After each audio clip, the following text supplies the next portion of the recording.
हाय दोस्तों, पिछले वीडियो के अंदर मैंने ट्रांसफार्मर का न्यूमेरिकल पार्ट स्टार्ट किया था। तो मैंने आप सभी लोगों से क्या क्या चीजें डिस्कस की थी। सबसे पहले मैंने आपको बताया था कि आइडियल ट्रांसफार्मर क्या चीज है। मैंने ये बताया इसके अंदर दो चीजें मेन हैं कि इसका कोर भी आइडियल होना चाहिए और इसकी वाइंडिंग भी आइडियल होनी चाहिए। कोर आइडियल का मतलब मैंने बताया था कि परमिएबिलिटी इनफाइनाइट या रिलक्टेंस जीरो, और फिर मैंने वाइंडिंग आइडियल का मतलब बताया था कि वाइंडिंग का रेजिस्टेंस जीरो होना चाहिए, और एक हमने बोला था लीनियरली मैग्नेटाइज होना चाहिए, यानी कि इसके अंदर सैचुरेशन ना आए। फिर हम गए थे इंड्यूस्ड ईएमएफ के कॉन्सेप्ट पे। इंड्यूस्ड ईएमएफ की मैंने आरएमएस वैल्यू निकाली थी, कितनी थी 4.44 एफ एन फाइव। फिर हमने ये बोला था ये लैग भी कर सकता है फ्लक्स से और ये लीड भी कर सकता है। ये लैग कब करता है? ये दो केसेस में लैग करता है, अगर कनेक्शन गिवन ना हो, जब ट्रांसफॉर्मर दिखाया ना जाए, या दूसरे केस में कनेक्शन गिवन हो बट गिवन पोलैरिटी ऑपोजिट हो एक्चुअल पोलैरिटी के। और लीड कब करता है? जब given polarity same as actual polarity हो। मैंने बताया था एक्चुअल पोलैरिटी कैसे निकालते हैं। एक्चुअल पोलैरिटी के लिए पहले फ्लक्स हमें गिवन होता है, फिर उससे अपोजिट एक फ्लक्स एज्यूम किया जाता है, उससे करंट आता है, और करंट को जब रेजिस्टेंस में फ्लो कराते हैं then we get the polarity of voltage. ठीक है, तो ये चीज हम लोग पहले भी डिस्कस कर चुके हैं और पिछले वीडियो के अंदर भी हमने डिस्कस किया था। और इसके बाद छोटे छोटे पॉइंट्स डिस्कस किए थे कि अगर bm कांस्टेंट है तो v बाय एफ कांस्टेंट होना जरूरी है। केवीए रेटिंग फ्रीक्वेंसी के प्रोपोर्शनल आई थी। फिर हमने बोला था फ्रीक्वेंसी बढ़ाने से साइज रिड्यूस होता है, bm बढ़ाने से भी साइज रिड्यूस होता है। तो ये सारी चीजें हमने लास्ट वीडियो के अंदर डिस्कस की थी, और न्यूमेरिकल पॉइंट ऑफ व्यू से सिर्फ एक कॉन्सेप्ट कवर किया था, दैट इज इंड्यूस्ड ईएमएफ। तो इंड्यूस्ड ईएमएफ के अंदर उसका एक्सप्रेशन और उसका लैगिंग और लीडिंग नेचर काफी इंपॉर्टेंट है। और लास्ट में मैंने ये बताया था कि अप्लाइड वोल्टेज और ईएमएफ को अपोजिट ड्रॉ करते हैं, ये दोनों होते सेम फेज में हैं, फिर भी ड्रॉ इन्हें अपोजिट किया जाता है क्योंकि ये एक दूसरे को अपोज करते हैं। जो भी ईएमएफ इंड्यूस होगा वो करंट फ्लो को अपोज करेगा या अप्लाइड वोल्टेज को अपोज करेगा, they are drawn in opposite phase. फिर अगर आप लोगों को याद है, मैंने लास्ट में आप लोगों को एक क्वेश्चन दिया था जिसका मैंने बोला था हम सोल्यूशन डिस्कस करेंगे इस वीडियो के अंदर। तो देखो क्वेश्चन रिपीट कर रहा हूं। क्वेश्चन क्या था? द ईएमएफ पर turn for a single phase 2310 by 220 volt 50 hertz transformer is 13 volt. EMF पर टर्न दिया गया था 13 वोल्ट। ठीक है, अब क्या बोला था? नंबर ऑफ प्राइमरी और सेकेंडरी टर्न्स और क्रॉस सेक्शनल एरिया अगर बी की वैल्यू है 1.4 टेस्ला। अब देखो सबसे पहले जब नंबर ऑफ टर्न्स निकाले जाएं तो एक रूल हमेशा याद रखना, always start from LV side. ठीक है, एलवी साइड से ही क्वेश्चन को हमेशा शुरू करना है। तो ईएमएफ पर टर्न का मतलब क्या हुआ? E2 बाय N2 या फिर E1 बाय N1, बात एक ही है, ये है 13। लेकिन शुरू कहां से करना है? लो वोल्टेज से। लो वोल्टेज माने 220, 220 बाय N2 इस 13। तो N2 कितना आ गया? 220 बाय 13, 13 1 13, 90 बचा, 13 6 78, 12 बचा, 13 9 117, और फिर 13 2 26। अब ये आ रहा है डेसिमल में। नंबर ऑफ टर्न्स तो देखो एक इंटीजर होना चाहिए ना, नंबर की बात हो रही है, तो नंबर ऑफ टर्न्स को मैं अप्रोक्सीमेट कर लेता हूं 17 पे। इतना आने के बाद क्या करोगे? अगला रूल इस टाइप के क्वेश्चंस का, HV turns are computed based on LV turns. अब EMF पर टर्न का यूज ना करके अब की बार रेशो का यूज करोगे, तो क्या बोलोगे कि 2310 by 220 is actually N1 by N2। ठीक है, तो यहां से N1 कितना हो गया,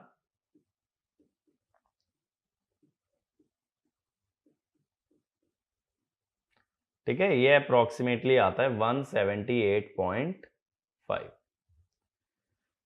अब देखो यहां ये दिक्कत हो जाएगी कि ये डेसिमल में आ गया। अब ऐसा मत करना कि इसको 179 कर दो, ठीक है, तो इसका मतलब अगर N2 17 लेके चलते हो तो ये इंटीजर नहीं आता। अब क्या करोगे, अगला स्टेप, रीअप्रोक्सीमेट N2। तो N2 को तुम दो चीजें ले सकते हो, या तो 16 या तो 18। चलो मैंने 18 मान लिया। N2 अगर 18 मान लिया तो N1 कितना हो गया, 2310 बाई 220 इंटू 18, ये आ जाएगा 189। ठीक है, तो ये ध्यान रखना कि पहले क्या करोगे, लो वोल्टेज साइड से क्वेश्चन को स्टार्ट करोगे, नंबर ऑफ टर्न्स निकालोगे, फिर HV साइड के नंबर ऑफ टर्न्स हमेशा रेशो से निकालोगे। और इस बात का ध्यान रखना कि दोनों ही क्या आने चाहिए, इंटीजर। अगर कोई भी इंटीजर ना आए तो अप्रोक्सीमेट सबसे पहले किसे किया जाएगा, सबसे पहले LV को अप्रोक्सीमेट करोगे और दोबारा क्या निकालोगे, HV। अब इसी क्वेश्चन का एक सेकेंड पार्ट था हमारा, क्रॉस सेक्शनल एरिया अगर B दिया है। अब क्रॉस सेक्शनल एरिया कैसे निकालोगे, EMF पर टर्न, EMF पर टर्न माने E बाय N, तो ये कितना होगा 4.44 F BM AN। AN क्या था, नेट क्रॉस सेक्शन एरिया, तो ये 13 है, फ्रीक्वेंसी 50 हर्ट्ज है, BM है 1.4 इंटू AN। तो अगर ये कैलकुलेट करोगे AN की वैल्यू, तो AN की वैल्यू तुम्हारी आएगी 393 सेंटीमीटर स्क्वायर। ठीक है, कैलकुलेशन मैं परफॉर्म नहीं कर रहा हूं, मेरे पास आंसर गिवन है, तो यानी कि 393 सेंटीमीटर स्क्वायर। ये बात क्लियर हुई। तो इस टाइप का क्वेश्चन देखो गेट में आने का चांस काफी कम रहता है। उसका सिंपल सा रीजन क्या है कि इसके मल्टीपल आंसर्स हो सकते हैं। मल्टीपल कैसे, मैं चाहता तो यहां N2 को 16 भी मान सकता था, अगर 16 मानता तो एक और आंसर आ जाता। या कभी ऐसा क्वेश्चन अगर गेट के अंदर आता भी है तो उसके अंदर ऑप्शन गिवन होना जरूरी है, अगर NAT में आ जाता है तो मल्टीपल आंसर्स आर पॉसिबल। ठीक है, बाकी अगर और किसी एग्जाम में आएगा तो भी ऑब्जेक्टिव क्वेश्चन की तरह ही आ सकता है जिसके अंदर 4 ऑप्शन गिवन हो। बट ये बेसिक रूल याद रखना, और जैसा मैंने शुरू से समझाया, हमेशा फोकस क्या करना है कि हर तरह के क्वेश्चन को टैकल करने का तरीका हमें सीखना है मशीन के अंदर। तो एक वैरायटी ऑफ क्वेश्चन मैंने तुम्हें समझा दिया है। ठीक है, आगे चलते हैं। अब हम अपने आज के टॉपिक को स्टार्ट करते हैं।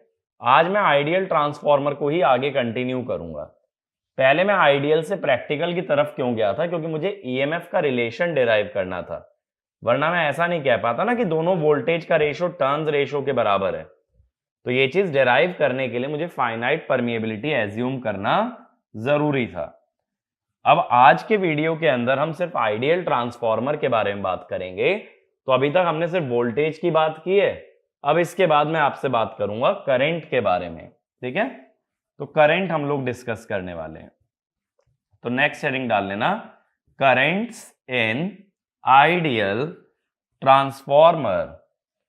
Currents in ideal transformer. अब देखो बेसिक पढ़ाते हुए मैंने डॉट कन्वेंशन डिस्कस किया था। जब करंट्स की बात आती है ना तो डॉट कन्वेंशन काफी इंपॉर्टेंट हो जाता है। तो देखो हमने डॉट कन्वेंशन कैसे डिस्कस किया था कि मान लो एक ट्रांसफॉर्मर मैं ले लेता हूं। मैंने डॉट कन्वेंशन कैसे समझाया था,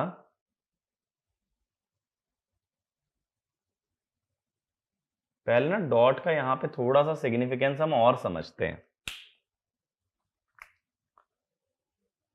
मान लो ये मेरे पास ट्रांसफॉर्मर है, इस टाइप से मैंने हेलिकल वाइंडिंग शो कर दी है।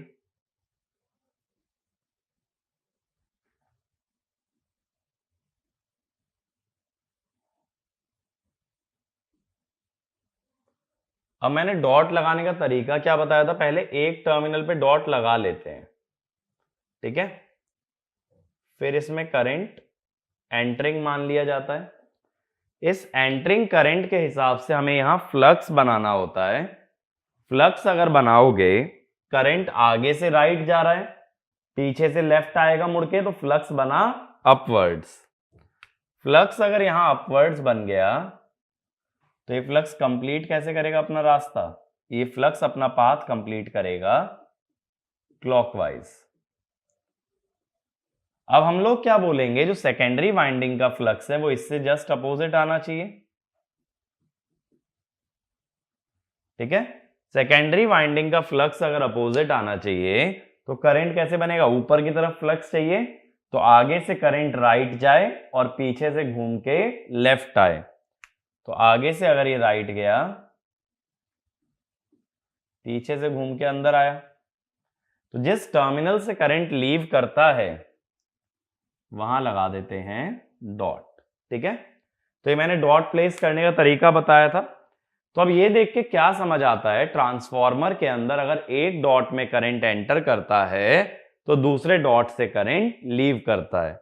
और ये क्यों है, क्योंकि induced flux should oppose the applied flux. और ऐसा क्यों है, अकॉर्डिंग टू लेंज लॉ, ठीक है। लेंज लॉ क्या कहता है कि कोई भी चीज या कोई भी कॉइल अपने ही कॉज ऑफ इंडक्शन को अपोज करती है। यहां कॉज ऑफ इंडक्शन है फ्लक्स, तो कॉइल जो फ्लक्स बनाएगी वो अप्लाइड फ्लक्स को अपोज करना चाहिए। इसीलिए एक डॉट में करंट एंटरिंग तो दूसरे डॉट से करंट लीविंग। अब मान लो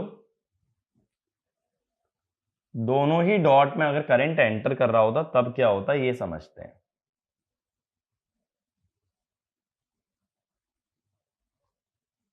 ये ट्रांसफॉर्मर ले रहा हूं, अब मैं ये मान के चल रहा हूं कि मुझे डॉट्स गिवन है, वाइंडिंग्स गिवन है। डॉट लगाने का तो तरीका मैंने पहले भी बता रखा है। अब मैं कह रहा हूं मुझे डॉट गिवन है, अगर दोनों डॉट में करंट एंटर करता है, अब जरा फ्लक्स बनाएं इसका। ये करंट यहां से गया, अगर ये करंट राइट जा रहा है तो फ्लक्स कैसे बनेगा, अपवर्ड्स φ1। तो ये ऐसे अपना रास्ता कंप्लीट कर लेगा ना, ठीक है। ये कैसे जा रहा है, क्लॉकवाइज। अब देखो यहां से करंट एंटर कर रहा है तो ये करंट ऐसे जाएगा, जब ये करंट ऐसे जा रहा है तो फ्लक्स कैसे बनेगा, डाउनवर्ड्स। तो इसका भी अगर मैं फ्लक्स ड्रॉ करूं तो इसका फ्लक्स आ रहा है डाउनवर्ड्स φ2। तो ये अपना रास्ता कैसे कंप्लीट करेगा, कुछ इस टाइप से, ठीक है। तो ये भी कैसा आ गया, φ2 भी क्लॉकवाइज।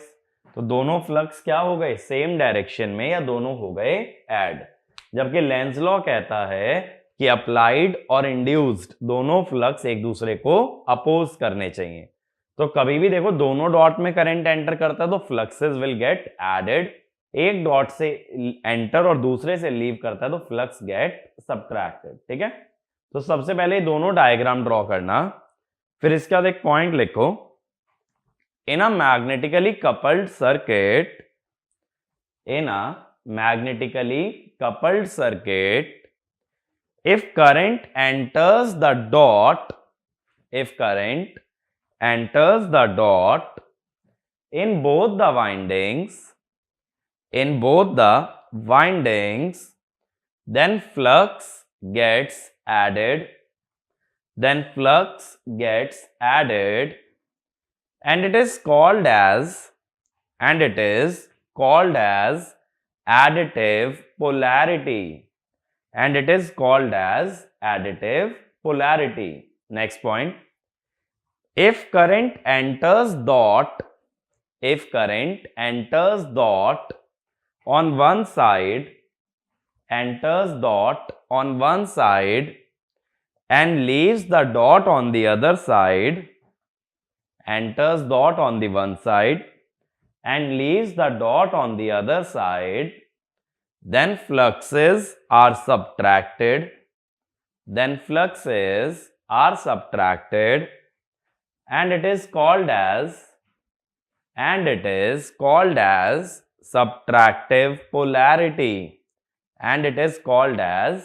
subtractive polarity, ठीक है. Next point, according to Lenz's law, induced flux should always oppose the applied flux, and hence current should enter the dot, on one side, and leave the dot from the other side, ठीक है. तो transformer के currents की ये general direction होती है. अब एक और बात समझते हैं. हमने बोला था डॉट का सिग्निफिकेंस क्या होता है कि दोनों तरफ डॉट की पोलैरिटी होती है सेम.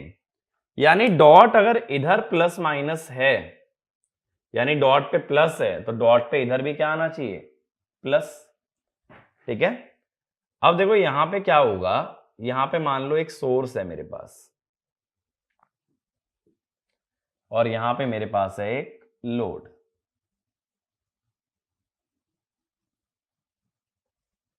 अब एक चीज देखो, लोड के पॉजिटिव टर्मिनल में करंट एंटर कर रहा है, सोर्स के पॉजिटिव टर्मिनल से करंट निकल रहा है.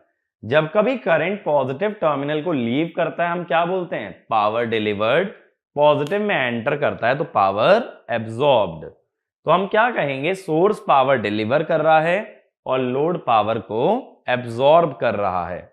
इससे क्या समझे कि करंट एक तरफ तो पॉजिटिव टर्मिनल से घुसना चाहिए और एक तरफ पॉजिटिव टर्मिनल से निकलना चाहिए. जैसे देखो ट्रांसफॉर्मर का प्लस माइनस ये है ना, ये ट्रांसफॉर्मर का प्लस माइनस है, तो इधर ट्रांसफॉर्मर के प्लस में एंटर कर रहा है, यानी ट्रांसफॉर्मर पावर एब्जॉर्ब कर रहा है. यहां ट्रांसफॉर्मर के प्लस से निकल रहा है तो ट्रांसफॉर्मर पावर डिलीवर कर रहा है. दोबारा समझो, सोर्स के प्लस से निकला, ट्रांसफॉर्मर के प्लस में घुसा, तो सोर्स ने डिलीवर किया और प्राइमरी ने पावर एब्जॉर्ब किया, तो पावर गई सोर्स से प्राइमरी. इधर सेकेंडरी के प्लस से निकला लेकिन लोड के प्लस में घुसा, तो पावर गई, सेकेंडरी ने डिलीवर की और लोड ने एब्जॉर्ब की. मेरी बात समझ आई? तो एक पॉइंट ये लिखो, whenever current leaves the positive terminal,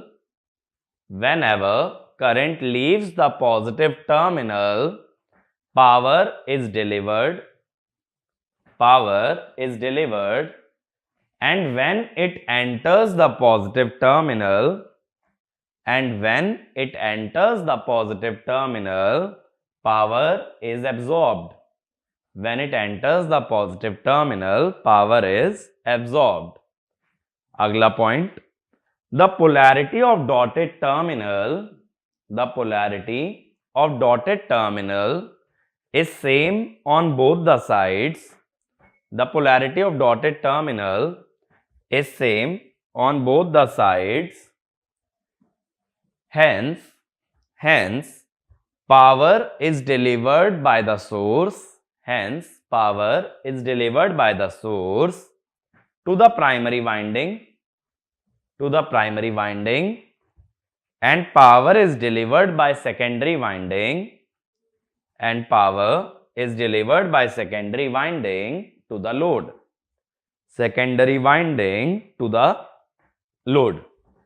तो अब देखो करंट डायरेक्शन के दो रीजन हो गए. क्या हुए, एक तरफ पॉजिटिव में एंटर करना चाहिए, पॉजिटिव माने डॉट कह दो, तो एक तरफ डॉट में एंटर करना चाहिए, एक तरफ पॉजिटिव से लीव करना चाहिए, या ये कह दो एक तरफ डॉट से लीव करना चाहिए। ये किस बेसिस पे आया? पावर एब्जॉर्ब्ड और पावर डिलीवर्ड। एक वाइंडिंग अगर सोर्स से पावर लेती है तो दूसरी वाइंडिंग लोड को पावर डिलीवर करेगी। बात क्लियर हुई? तो जब कभी ट्रांसफॉर्मर वर्क करेगा तो एक तरफ पावर एब्जॉर्प्शन तो दूसरी तरफ पावर डिलीवरी होगी। इसी वजह से एक डॉट में एंटर करेगा तो दूसरे डॉट से हमेशा लीव करेगा। इतनी मेरी बात क्लियर है? दूसरा रीजन क्या आया एक डॉट में एंटर करने का और दूसरे डॉट से लीव करने का? दूसरा रीजन ये आया कि फ्लक्सेस अपोजिट होने चाहिए। ठीक है, तो इसका गोल्डन रूल या इंपॉर्टेंट पॉइंट बना के लिख लो।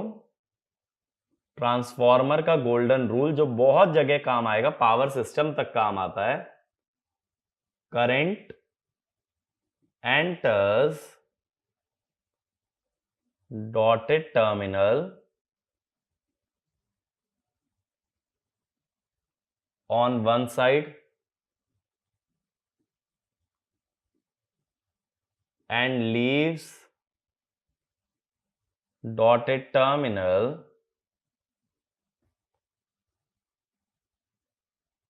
on other side। ठीक है, ये प्रिंसिपल हमेशा सेटिस्फाई होना चाहिए ट्रांसफॉर्मर में। तो जब पावर सिस्टम में भी प्रोटेक्शन में पहुंचोगे ना तो ये वाला प्रिंसिपल काफी काम आता है। ट्रांसफॉर्मर वहां भी यूज होता है। ये मेरी बात क्लियर हुई? अब देखो हमने क्या बोला था, अब आगे बढ़ते हैं। करंट की डायरेक्शन अभी तक हमें क्लियर हुई है। अब हमने क्या बोला था कि एक आइडियल ट्रांसफॉर्मर की जब कभी बात होती है,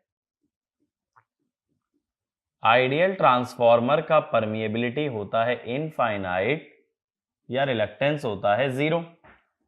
अब परमिएबिलिटी इनफाइनाइट, रिलक्टेंस 0, एमएमएफ होता है फ्लक्स इनटू रिलक्टेंस। तो हम क्या बोल सकते हैं? फॉर फाइनाइट फ्लक्स यानी phi is non zero and phi is less than infinity, MMF is 0। Reluctance 0 होने की वजह से एमएमएफ 0 आ गया ना। इसका मतलब क्या हुआ? किसी एमएमएफ की जरूरत नहीं है फ्लक्स बनाने के लिए। अब देखो इसी का मैग्नेटिक सर्किट समझने की कोशिश करना। ये जो हमने ट्रांसफॉर्मर बनाया है, इसमें प्राइमरी वाइंडिंग में N1 टर्न्स हैं। ठीक है, तो इसका एमएमएफ कितना बनेगा? N1 I1। बीच में कोर की रिलक्टेंस, दूसरी तरफ N2 टर्न्स हैं और N2 टर्न्स ऐसे हैं कि वो फ्लक्स उल्टा बना रहे हैं। ये बात पे ध्यान देना। जैसे ऐसा सोचो कि अगर इलेक्ट्रिकल सर्किट में देखा जाए तो एमएमएफ वोल्टेज सोर्स का काम करता है और फ्लक्स करंट का काम करता है। तो हमें दो सोर्सेज ऐसे बनाने हैं जो करंट उल्टा फ्लो करवाएं। करंट उल्टा फ्लो करवाने के लिए इधर दूसरा सोर्स जो लगेगा वो ऐसा लगेगा, N2 I2। मेरी बात क्लियर हुई? ये चाहेगा कि करंट या फ्लक्स ऐसे फ्लो करे और ये चाहेगा उल्टा फ्लो करे। ये चीज सोच के देखो ना, जैसे कोई भी वोल्टेज सोर्स होता है तो वो एनर्जी डिलीवर करने की कोशिश करता है, तो करंट उससे पॉजिटिव टर्मिनल से बाहर जाने की कोशिश करता है। तो मैंने बोला यहां वोल्टेज सोर्स की जगह क्या है? एमएमएफ है।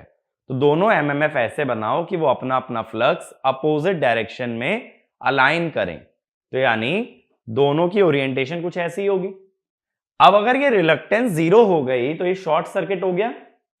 अगर ये शॉर्ट सर्किट हो गया तो केवीएल के हिसाब से क्या कह सकते हो?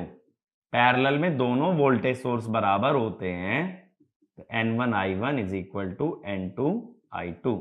इसे बोलते हैं एमएमएफ बैलेंसिंग। ठीक है, तो हमने सिर्फ क्या कहा है कि अगर रिलक्टेंस 0 हो गया तो बीच का रास्ता शॉर्ट सर्किट हो गया, और बीच का रास्ता शॉर्ट सर्किट हो गया तो दोनों तरफ एमएमएफ बराबर होगा, यानी N1 I1 will be equal to N2 I2। मेरी ये बात क्लियर हुई? अब देखो यहां से कितना अच्छा रिजल्ट हम लोग निकालते हैं। यहां से हमें करेंट्स का रेशो मिल जाएगा। ये क्लियर है ना? मैंने जो सर्किट बनाया है, सर्किट में एमएमएफ की पोलैरिटी कैसे डिसाइड होती है? ये बात हमेशा ध्यान रखना, फ्लक्स की डायरेक्शन से डिसाइड होती है। Flux should always leave the positive terminal of MMF. तो वाला भले ही पॉइंट लिख लो, the polarity of MMF, the polarity of MMF is decided on the basis, the polarity of MMF is decided on the basis of flux direction, bracket में लिख लो, produced by coil such that flux leaves the positive terminal of MMF, such that flux leaves the positive terminal of MMF। मेरी यहां तक बात clear हुई? आगे चलते हैं। अब देखो यहां से क्या हुआ, I1 अपॉन I2 ये आ गया N2 बाय N1, ठीक है। और कल हमने डिराइव किया था N2 बाय N1 होगा V2 बाय V1। पिछले वीडियो में हमने यही डिराइव किया था ना। अब N2 बाय N1 क्या है, इसको बोल सकते हो टर्न्स रेशो। ये तो एक स्केलार है ना, स्केलार माने एक सिंपल नंबर है ये। तो अगर मैं कॉन्जुगेट ले लूं दोनों तरफ, I1 conjugate bye I2 conjugate, तब भी ये क्या रहेगा, सेम। या ऐसे लिख लो, N1 बाय N2 का कॉन्जुगेट और किसी भी रियल नंबर का कॉन्जुगेट सेम रहता है। ये एक रियल नंबर है, ठीक है। अब ऐसा कह सकते हो यहां से I1 conjugate I2 conjugate is V2 bye V1। अब ये मत ज्यादा इसमें कंफ्यूज होना, ये कॉन्जुगेट कैसे लगा दिया। करंट जो है AC है तो फेजर क्वांटिटी, और फेजर का कॉन्जुगेट मैं ले सकता हूं। तो मुझे यहां से क्या मिल गया, V1 क्रॉस मल्टीप्लाई कर लो I1 conjugate V2 I2 conjugate. अब VI कॉन्जुगेट देखी हुई है क्वांटिटी, ये क्या होती है, कॉम्प्लेक्स पावर। तो S1 इक्वल टू S2। तो ये क्या हो गया, ये हो गया एनर्जी कंजर्वेशन। मेरी बात क्लियर हुई? एक आइडियल ट्रांसफॉर्मर है अगर, तो ना तो वो कोई रियल पावर खाएगा ना वो कोई रिएक्टिव पावर खाएगा। तो जितनी रियल और रिएक्टिव पावर प्राइमरी से आएगी, या ये कह लो कि प्राइमरी सोर्स से लेगी, उतनी ही रियल और रिएक्टिव पावर लोड को दे दी जाएगी। तो यहां तक नोट करना, इसके बाद लिखना, in an ideal transformer there is no consumption of, in an ideal transformer there is no consumption of real or reactive power, and hence real and reactive power delivered by the source, is same as real and reactive power absorbed by the load, ठीक है। तो जितना real और reactive power source देगा उतना ही load में जाएगा। अब देखो आगे इसके फेजर डायग्राम की बात करते हैं।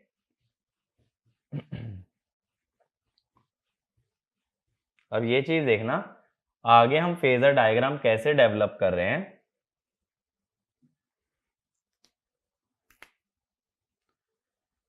सबसे पहले हम बना लेंगे फ्लक्स से मैंने बोला था हम ईएमएफ अब हमेशा लैगिंग दिखाएंगे, जबकि लैगिंग लीडिंग दोनों पॉसिबिलिटी बनती हैं।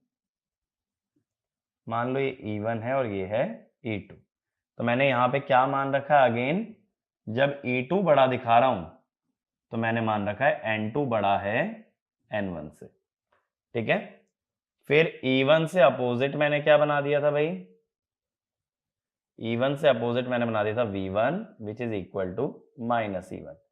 इसका रीजन मैंने लास्ट वीडियो में दिया था कि V1 और E1 एक दूसरे को अपोज करते हैं, तो भले ये होते सेम फेज में बट ड्रॉ कैसे करते हैं, अपोजिट। अब बात है इसके आगे करंट्स की। देखो ज्यादातर लोड जो होते हैं वो लैगिंग पावर फैक्टर के होते हैं, तो ज्यादातर देखो ये वाला जो है ना, ये E2 है हमारा और ये है V2, ऐसे ये V1 है और ये रेड वाला है E1। तो एक्चुअल में तो V1 E1 बराबर ही है, बट दिखा कैसे रहा हूं, उल्टा दिखा रहा हूं क्योंकि अपोज कर रहे हैं। अब देखो अगर ये लोड लैगिंग है तो इसमें जाने वाला करंट I2 वोल्टेज से लैग करेगा। कौन सी वोल्टेज से, E2 या V2, बात तो एक ही है। ये दोनों अभी वाले सर्किट के लिए बराबर हैं, ये दिख रहा है ना, दोनों सेम ही तो टर्मिनल है, तो E2 V2 बराबर है, करंट इससे लैग करेगा। तो मैं मान रहा हूं लैगिंग पावर फैक्टर लोड है, तो ये मेरा आ गया I2, it is lagging by an angle φ2। ये बात क्लियर है, लैगिंग माने क्लॉकवाइज होता है ना, तो मैंने क्लॉकवाइज लिया ये एंगल। तो I2 लैग कर रहा है वोल्टेज से। अब मुझे ड्रॉ करना है I1। I1 कैसे निकलेगा, देखो I1 will be N2 bye N1 into I2, तो ग्रेटर देन I2 हो जाएगा ना, क्योंकि N2 बड़ा माना हुआ है N1 से। लेकिन हमें यह भी पता है कि I1 और I2 एक दूसरे के MMF को कैंसिल करते हैं या एक दूसरे के फ्लक्स को कैंसिल करते हैं, इसलिए इन्हें ड्रॉ उल्टा कर दिया जाता है।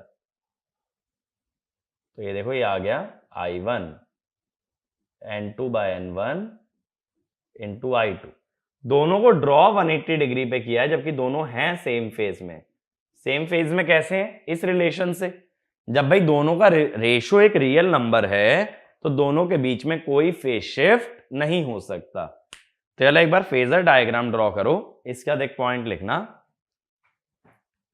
I1 and I2, I1 and I2 always lie in same phase, always lie in same phase for ideal transformer, always lie in same phase for ideal transformer, but they are drawn opposite, but they are drawn opposite in order to represent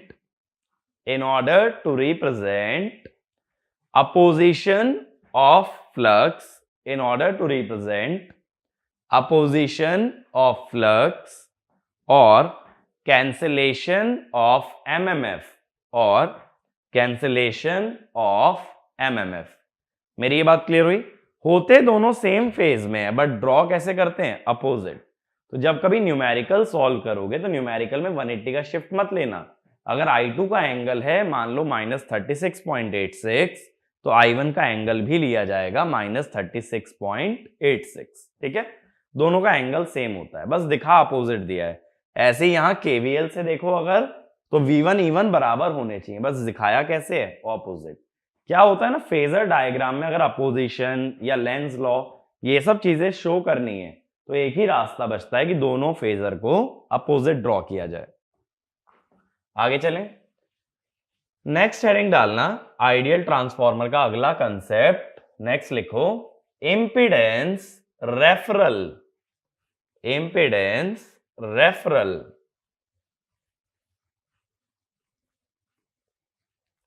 ठीक है,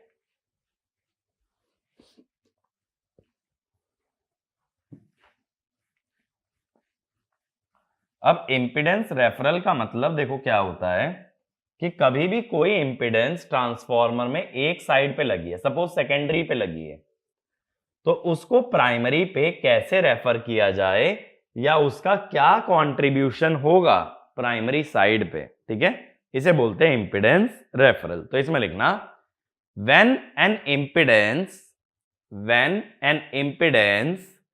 is transferred, when an impedance is transferred from one side of a transformer, is transferred from one side of a transformer to the other side, then it is said to be impedance referral, then it is said to be impedance referral। ठीक है भाई, अब हमें impedance refer करने का तरीका समझना है। जैसे मान लो, अब मैं ट्रांसफॉर्मर बहुत सिंपल तरीके से दिखा रहा हूं।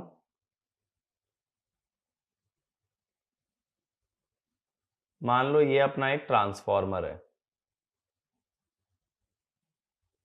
एक आइडियल ट्रांसफॉर्मर की ही मैं बात कर रहा हूं। ये ZL है।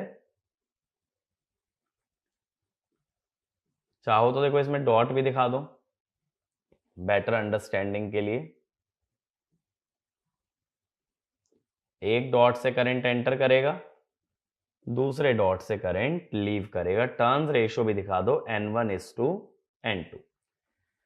अब KVL के हिसाब से क्या लिख सकते हो कि ZL है V2/I2। मुझे क्या पता करना है? मुझे पता करना है Z1, यानी V1 और I1 का रेशियो कितना है। इसका मतलब अगर इन टर्मिनल से चेक किया जाए तो कितनी इंपिडेंस देख सकते हैं। अब V1 को कैसे लिख सकते हो टर्न्स रेशियो के हिसाब से? तो अभी हमने ये रिलेशन लिखा था V1/V2, ये तो टर्न्स रेशियो में चलता है, और करंट उल्टे रेशियो में चलते हैं I2/I1। तो V1 को क्या लिखोगे?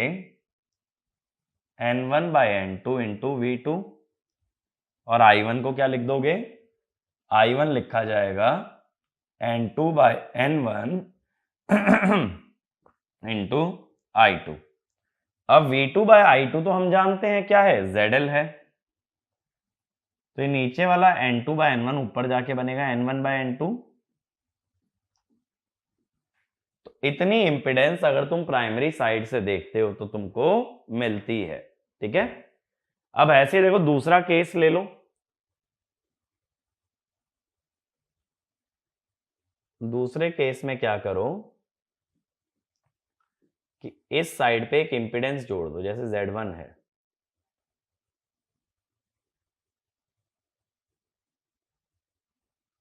मुझे दूसरे साइड पे इंपिडेंस निकालनी है N1:N2।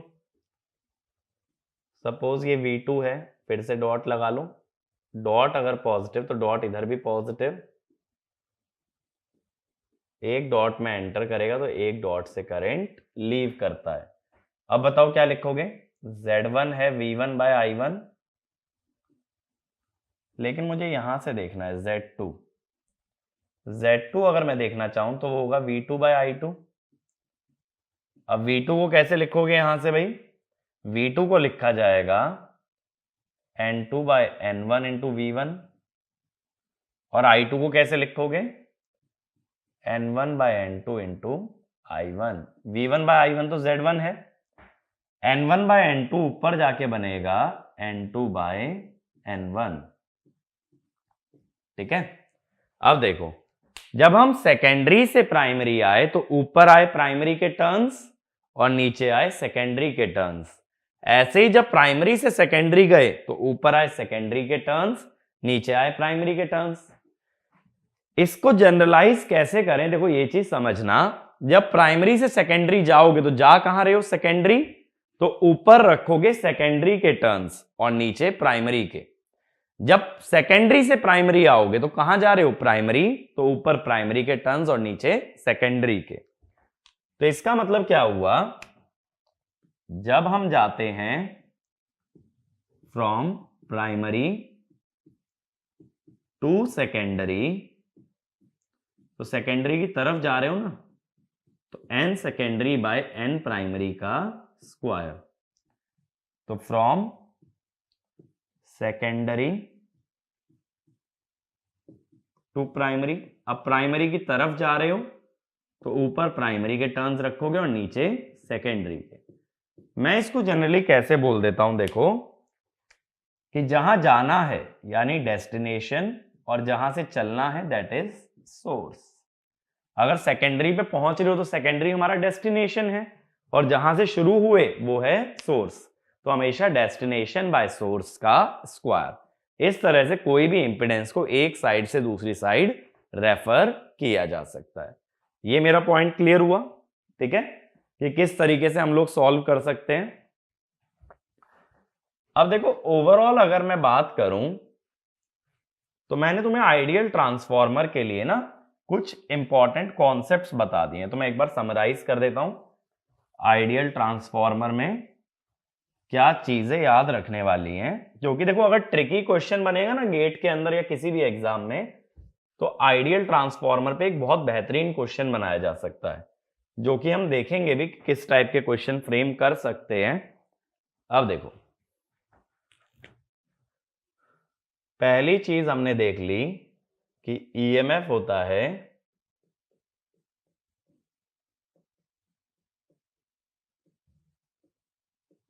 ये हमने देख लिया। सेकंड हमने देख लिया कि वोल्टेजेस का जो रेशो होता है वो टर्न्स रेशो के बराबर होता है। तीसरा हमने देखा जिस कॉन्सेप्ट को हम कहते हैं एमएमएफ बैलेंसिंग, इसमें हमने क्या बोला, N1 I1 should be equal to N2 I2। चौथा हमने देखा पावर कंजर्वेशन, कि ना कोई रियल ना कोई रिएक्टिव, किसी पावर का लॉस नहीं आना चाहिए ट्रांसफॉर्मर में, तो V1 I1 conjugate equal to V2 I2 conjugate. और ये सारे ना फेजर चल रहे हैं, ये बात ध्यान रखना। इसके बाद मैंने एक कॉन्सेप्ट बताया impedance referral,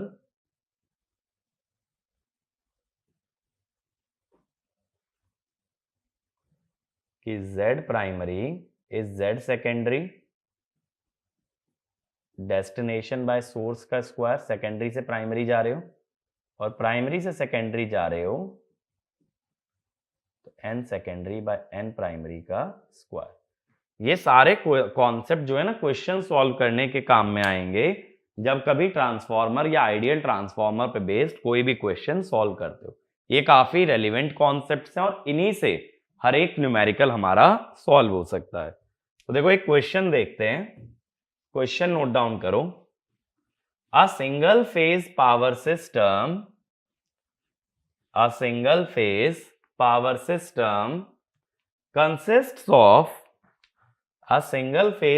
system consists of a 480 volt, 60 hertz generator, 480 volt 60 hertz generator supplying a load load की वैल्यू लिखना 4 + j3 ohm, 4 + j3 ohm through a transmission line of impedance, 0.18 plus j.24 ohm, 0.18 plus j.24 ohm.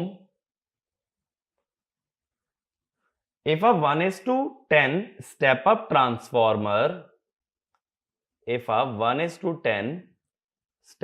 transformer, is placed at the source end, 1:10 step-up transformer is placed at the source end, and 10:1 step-down transformer,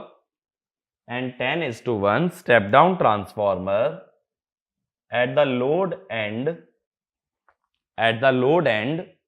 what would be load voltage? ठीक है, तो ये figure given है हमें question का, तो एक बार figure draw कर लो और वीडियो पॉज करके इस क्वेश्चन को एक बार अटेम्प्ट करो। ठीक है, फिर हम इसका सॉल्यूशन देखते हैं। तो इसमें मैं तुम्हें इंपीडेंस रेफरल का कंसेप्ट समझाऊंगा, तो एक बार ट्राई करो क्वेश्चन को।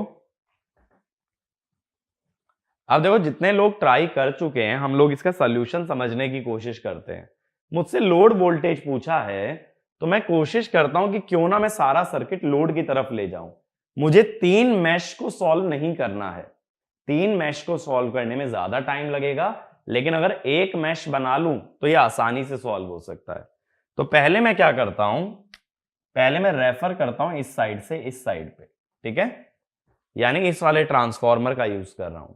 जब मैं वोल्टेज को रेफर करूंगा तो मैं कैसे जाऊंगा, यहां पे कितना वोल्टेज बनेगा चेक करो जरा, V2 क्या लिखोगे भाई, मैं लिख के बता देता हूं, V2/V1 इज N2/N1। तो V2 क्या होगा, 480 इंटू 10, 4800 वोल्ट। तो मैंने रेफर कर लिया वोल्टेज को। अब देखो मेरा सर्किट कैसे बनेगा, ये आ गया 4800 वोल्ट, ठीक है। फिर ये बीच में ट्रांसमिशन लाइन आ गई 0.18, J 0.24, फिर ये ट्रांसफॉर्मर आ गया दूसरे वाला, और इधर है ये अपना लोड, ठीक है। और ये हो गया 10:1। अभी भी देखो लोड की तरफ तो नहीं पहुंचे ना, बट अब 2 से 1 ट्रांसफॉर्मर पे आ गए। अब ये वाला सर्किट वापस से रेफर कर लो लोड की तरफ। अब लेकिन 2 चीजें रेफर करनी पड़ेंगी, एक तो वोल्टेज और एक इंपेडेंस। वोल्टेज कैसे निकालोगे, V3 N3/N2, 4800 N3/N2, ये N3 है और ये दूसरा वाला N2 है। तो ये वापस हो गई 480 वोल्ट। और इंपेडेंस कैसे रेफर करोगे, 0.18 प्लस J 0.24। अब जा किस तरफ रहे हो, जा रहे हो 1 वाली साइड, और कहां से जा रहे हो, 10 वाली साइड से। तो डेस्टिनेशन है 1 वाला और जाना कहां से है, 10 से, ठीक है। तो ये बना 0.0018 प्लस J 0.0024। अब इससे हमारा ये कैसा बन गया,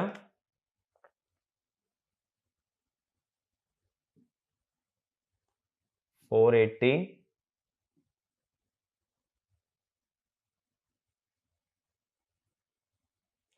0.0018 0.0024 और ये लोड आ गया हमारा 4 और J3। अब देखो ट्रांसफॉर्मर तो पूरा ही चला गया, हमें किसकी वोल्टेज चाहिए, लोड की।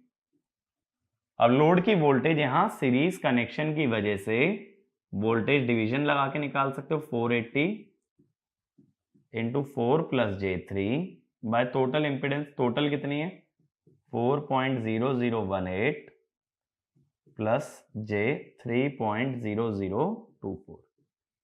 अगर सिर्फ इसका मॉड ले लो, ठीक है, मैग्नीट्यूड कितना आ जाएगा लोड वोल्टेज का, ये सॉल्व करके निकालोगे तो 479.7 आ जाता है। तो ये आ गई हमारी लोड वोल्टेज, ठीक है। तो इस तरह से स्टेप बाय स्टेप हम लोग रेफर कर सकते हैं एक एक एलिमेंट को। बस ये ध्यान रखना, वोल्टेज को रेफर करते हैं टर्न्स रेशो से और इंपेडेंस को रेफर किया जाता है टर्न्स रेशो के स्क्वायर से, ठीक है। ये बेसिक मेथड क्लियर हुआ किस तरीके से रेफर करते हैं। तो इस वीडियो के अंदर हम लोग इतना ही कवर करेंगे। अब हमारा आइडियल ट्रांसफॉर्मर कंप्लीट हो चुका है, ठीक है। तो आइडियल ट्रांसफॉर्मर के एक बार क्वेश्चन प्रैक्टिस करोगे तो ये आइडिया लग जाएगा कि ये अलग अलग मेथड हम लोग कैसे कैसे अप्लाई करते हैं। बट ये ध्यान रखो, पहले आइडियल ट्रांसफॉर्मर को परफेक्ट करो, क्योंकि इस पे अच्छा क्वेश्चन बनने का काफी चांस रहता है। बाकी सब पे फिर भी इजी क्वेश्चन बनेगा, बट इस पे ट्रिकी बनेगा, लेंदी कभी नहीं होगा, क्वेश्चन छोटा होगा, बट स्टिल तुम्हें उसके अंदर थोड़ा सा दिमाग लगाना पड़ेगा, ठीक है। तो इस वीडियो के अंदर इतना ही। अगले हम लोग जब अगला कंसेप्ट पढ़ेंगे तो अगला कंसेप्ट हम प्रैक्टिकल ट्रांसफॉर्मर का स्टार्ट करेंगे। आइडियल ट्रांसफॉर्मर के अंदर इतनी नॉलेज सफिशिएंट है। Thank you.